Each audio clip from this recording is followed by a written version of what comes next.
নমস্কার বন্ধুরা, আমি অমৃতা আপনাদের সামনে অমৃতা রান্নাবান্না চ্যানেল থেকে আজকের আমি আপনাদের জন্য হাজির হয়েছি ডুমুরের রেসিপি নিয়ে। এই সবজিটি অনেক পুরাতন দিন থেকে খাওয়ার প্রচলন আছে, কিন্তু আজকের আমি রেসিপিটি অন্য ধরনের রান্না করে দেখাবো। আর অল্প তেল মশলাতে বানালে কার না খেতে ইচ্ছে করে, তাই না বন্ধুরা? তো বন্ধুরা, আমার রেসিপিটি পুরো দেখার অনুরোধ রইল। তো চলে আসি রান্নার জন্য। ডুমুর নিয়ে চলে এসেছি। ডুমুরের এই রেসিপি বানানোর জন্য আমি নিয়ে নিয়েছি 500 গ্রাম ডুমুর। তো ডুমুরগুলো এবার একটা একটা করে ছাড়িয়ে নেব লুতি থেকে। তো ডুমুরগুলোতে দেখুন খুব আঠা আছে। আঠাগুলো মানে সাদা সাদা আঠা দেখা যাচ্ছে না, এই আঠাগুলো যখন আমরা কাটি হাতে কালো দাগ হয়ে যায়। তাতে ভয় পাওয়ার কিছুই নেই, কারণ ওই আঠাগুলো 1-2 দিনের মধ্যেই উঠে যায়। তো বন্ধুরা, ডুমুরগুলো যাতে কাটার পরে কালো না হয়ে যায়, তার জন্য নিয়ে নিতে হবে একটা বাটিতে জল আর একটা বাটিতে আটা। তো নিয়ে নিয়েছি আমি 1 বাটি আটা, জলের মধ্যে এখন দিয়ে দিচ্ছি। তার কারণ ডুমুরটা কেটে এই জলের মধ্যেই দিয়ে দেব। ডুমুরের কালো আঠা বা কষ যাই বলুন, ওইটা চলে যাবে ওই আটা জলের মধ্যেই। তো বন্ধুরা, আমি এখন ভালোভাবে আটাটাকে জলের মধ্যে গুলিয়ে নিচ্ছি। খুব সুন্দরভাবে আটাটাকে আমি গুলে নিচ্ছি। এখন আমি চলে যাচ্ছি ডুমুর কাটাতে। তো ডুমুরটা প্রথমে কেটে নিচ্ছি। ডুমুরের 2 দিকটা ভালোভাবে কেটে নিতে হবে, বোঁটা আর মুখটা। তো ডুমুরটা ভালোভাবে মানে কেটে নিচ্ছি, দেখুন 2 সাইড দিয়ে। তো আমি কেটে নিচ্ছি পুরো উচ্ছের মতো, গোল গোল করে উচ্ছের মতন কেটে বঁটির 2 দিক থেকে মানে ধার দিক অংশটা থেকে দানাটাকে বের করে দিচ্ছি। কিংবা আপনারা চামচ দিয়েও দানাটা বের করতে পারেন। আরও একটা পদ্ধতি দেখিয়ে দিচ্ছি। ডুমুরটা মাছ বরাবর কেটে মানে 2 খণ্ড করে ডুমুরটাকে চামচ বা বঁটির মাথা দিয়ে দানাটাকে বের করে নিতে পারবেন। দেখুন, আমি 3 রকম ডুমুর কাটা দেখিয়ে দিচ্ছি। আর একটা পদ্ধতি দেখাচ্ছি, লুডুর ছকের মতন ঘুরিয়ে ঘুরিয়ে, বা আমলকি যেইভাবে আমরা কাটি, তো বা লেবু কাটি, পাতি লেবু, তো সেই রকমভাবেই কেটে নিচ্ছি। মাঝে দানার অংশটা থেকে যাবে আর ডুমুরের ছালটা আমরা নিয়ে নেব। ডুমুরের ছালটাই আমাদের রান্নাতে লাগবে, আর দানাটা অংশটা আমরা ফেলে দেব। এই দানাগুলো কোনো রকম যদি পেটেও চলে যায় কোনো সমস্যা নেই, কারণ এই রান্নাতে কোনো ক্ষতি হয় না। আমি ডুমুরগুলো এইভাবে কেটে আটা গোলা জলে ডুবিয়ে নিচ্ছি কিছুক্ষণের জন্য। আপনারাও রেখে দেবেন বেশ কিছুক্ষণের জন্য, তাতে করে ডুমুরের পুরো কালো দাগটা উঠে যায়। আর ডুমুর কাটতে একটু বেশি সময় লাগে, তাই রান্নার বেশ কিছুক্ষণ আগে থেকে কেটে নেবেন, বা আগের দিন থেকে কেটে রাখলে আরও ভালো হয়। আমার সবগুলো ডুমুর কাটা হয়ে গেছে। আমি আটাগুলা জলে বেশ ভালোভাবে চটকে চটকে ডুমুরের কালো রঙটা তুলে দিচ্ছি। এখন চলে আসছি রান্নার মূল পর্বে। আমি ডুমুরটাকে ভালোভাবে সাদা জল দিয়ে ধুয়ে জল ঝরিয়ে রেখেছি। এখন আমি প্রথমেই বসিয়ে দিয়েছি একটা সসপ্যান, তাতে দিয়ে দিচ্ছি লবণ, হলুদ দিয়ে আমি এখন ডুমুরটাকে সেদ্ধ করতে বসিয়ে দিচ্ছি। এখন আমি 10 মিনিটের জন্য ডুমুরটাকে সেদ্ধ করে নেব ঢাকা চাপা দিয়ে। ঢাকনা দিলে ডুমুরটা তাড়াতাড়ি সেদ্ধ হয়ে যায়। ডুমুরটা সেদ্ধ হয়ে গেলে আবারও জল ঝরিয়ে তুলে নেব। তো দেখুন, আমার 10 মিনিট হয়ে গেছে আর আমি ডুমুরটা তুলেও নিয়েছি। তো এখন আমি কড়াইটা গরম করে কড়াইতে সরষের তেল দিয়েছিলাম। সরষের তেলটাও আমার গরম হয়ে গেছে। এখন আমি চৌকো করে কেটে রাখা আলুগুলোকে ধুয়ে জল ঝরিয়ে ভাজা করে নেব ভালো করে। তো আলুটাকে খুব বেশি ভাজার কোনো প্রয়োজন নেই, অল্প একটু ভাজা ভাজা হলেই তুলে নেব।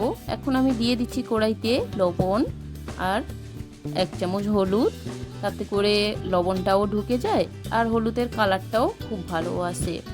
এইভাবে আমি আলুটাকে খুব সুন্দর করে ভেজে নিচ্ছি। ডুমুর নানাভাবে রান্না করা যায়, ভাজা, চচ্চড়ি, ঝোল। তো আমি এই রেসিপিটি একটু ভাজা ভাজা চচ্চড়ি মতন করব, তাই নিয়ে নিয়েছি আদা বাটা, রসুন বাটা আর পেঁয়াজ কুচি। সঙ্গে নিয়েছি হলুদ গুঁড়ো, লবণ আর নিয়ে নিয়েছি চেরা কাঁচা লঙ্কা।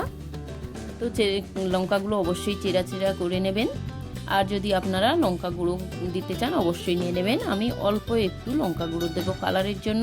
আর নিয়ে নিয়েছি 2টো তেজপাতা, আর নিয়েছি কয়েক টুকরো দারচিনি, 2টো এলাচ, 3টে লবঙ্গ আর গোলমরিচ 3টি। তো বন্ধুরা, সব মশলাগুলো নিয়ে নিয়েছি, আর নিয়েছি গোটা জিরে আর গোটা গুঁড়ো জিরে গুঁড়ো। মশলাগুলো একসঙ্গে দেব না, যখন যেটা প্রয়োজন হবে অবশ্যই দেব।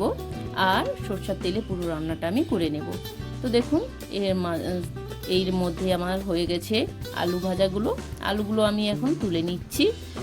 খুব সুন্দরভাবে আলুটা আমার ভাজা হয়ে গেছে এই তরকারির জন্য।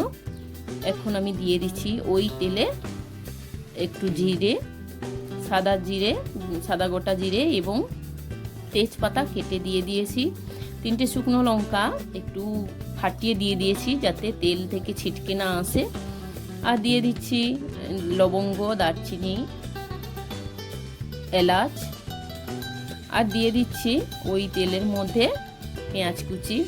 সব মশলাগুলোকে খুব ভালোভাবে আমি নেড়ে চেড়ে ভেজে নিচ্ছি। মশলাগুলো আমার খুব সুন্দর করে কালার চলে এসেছে। খুব সুন্দরভাবে ভাজা হয়ে গেলে এই পর্যায়ে আমি দিয়ে দিচ্ছি রসুন বাটা। তো রসুন বাটাটাও আমি খুব সুন্দর করে ভেজে নিচ্ছি। মশলাগুলো একটু নেড়ে চেড়ে দিয়ে দিচ্ছি আদা বাটা। আদা ও রসুন খুব ভালোভাবে ভাজা হলেই আর অন্য কিছু অ্যাড করব, তা না হলে আদা ও রসুনের উগ্র গন্ধগুলো তরকারিতে থেকে যায়, তাহলে তরকারিটা এত ভালো লাগে না। সেই জন্য খুব সুন্দরভাবে ভেজে নিতে হবে। আর এবার নিয়ে নিয়েছি একটা বাটি, তার মধ্যে কিছু মশলা পেস্ট করার জন্য নিয়ে নিয়েছি লবণ, হলুদ, লঙ্কা গুঁড়ো, আর দিয়ে দিচ্ছি জিরে গুঁড়ো। দিয়ে একটু উষ্ণ গরম জল দিয়ে একটা পেস্ট বানিয়ে নিলাম। এখন আমার মশলাগুলো খুব ভালোভাবে ভাজাও হয়ে এসেছে। এর মধ্যে আমি অ্যাড করে দেব টমেটো পেস্ট। টমেটোটা আমি পেস্ট করে রেখেছিলাম। তো এখন টমেটোটাকেও খুব সুন্দরভাবে নেড়ে চেড়ে মশলার সঙ্গে একটু ভালোভাবে কষিয়ে নেব। মশলাটা খুব সুন্দর কষা হলেই তরকারি ভালো টেস্ট হয়। তো মশলাটাকে কষিয়ে নিয়েছি। এখন দিয়ে দিচ্ছি বাটিতে করে রাখা পেস্ট। তো এই মশলার পেস্টটা এইভাবে দিলে তরকারির টেস্টটা দ্বিগুণ বেড়ে যায়। অবশ্যই আপনারা আমার মতো করে রান্না করবেন, অবশ্যই দেখবেন ভালো হবে। এই পর্যায়ে দিয়ে দিলাম চেরা কাঁচা লঙ্কা। চেরা কাঁচা লঙ্কা দেওয়ার পরেও মশলাটা সুন্দরভাবে কষিয়ে নিয়েছি। মশলার মধ্যে দেখুন তেল ছেড়ে গেছে।